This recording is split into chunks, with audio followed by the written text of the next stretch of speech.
the Vietnam War came along, and Bob was taking his Christmas show into Vietnam. And I know Mort Lockman told me they were playing, I think it was in Da Nang, and they had the stage set up near the edge. There was a forest behind where the stage was, and Bob was doing his monologue, I think, and Mort insisted on moving the camera to the left and further, and Bob got very angry. What are you doing? Changing the angle. And it wasn't until they were back in the States and they were editing the show, and Bob sat in on the editing, he saw the shot they were getting, because in the background they were shooting. There was a firefight going on. And Bob said, "Why didn't you tell me that was for Christ's sake? I could have been killed." And Mort said, "Well, you weren't getting many laughs anyway." And that was included in the show, but it gives you an indication of really what they went through. And Bob led the way, and he was very affected by the men and their laughter. And he told me that once the Army asked him to do a show on an island called Pavuvu. And he said, "What the hell is that?" He said, "Well, these men are training for the next assault. There are 45,000 of them, and we don't know how many will be coming back, and no show has ever been there. Would you go out and do a show?" So he got into they had a Piper Cub, I think. They had to take him out. There was no landing field. And he landed there, and the whole 40,000 turned out, and he did a show. It was one of his big shows. Then he went back, and then he heard later that I think 20,000 of those men were killed in the assault, and it really registered on him. And later he was in San Francisco, and he was going through a veterans hospital, the wounded, and one of the men shouted out, "Pavuvu."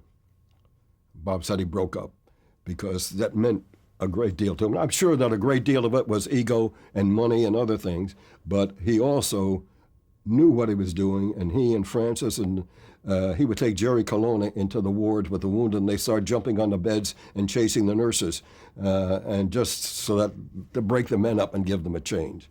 And so he got a lot out of it. I'm sure they got a lot out of it, and the show was at the top of the ratings because of that. And then everything changed. The war was brought into the American home by television, and it was the first time we were getting battleground scenes that showed us what war was really like. I mean, Spielberg has done it recently in Saving Private Ryan by letting you see the blood that was part of the D-Day invasion. I did some of that in my Eisenhower movie, but audiences were getting to learn what war really was, and the war itself had become more and more unpopular, and the men who were fighting the war realized that it was a meaningless war, and all of these lives were being lost, and the laughs started to get less and less.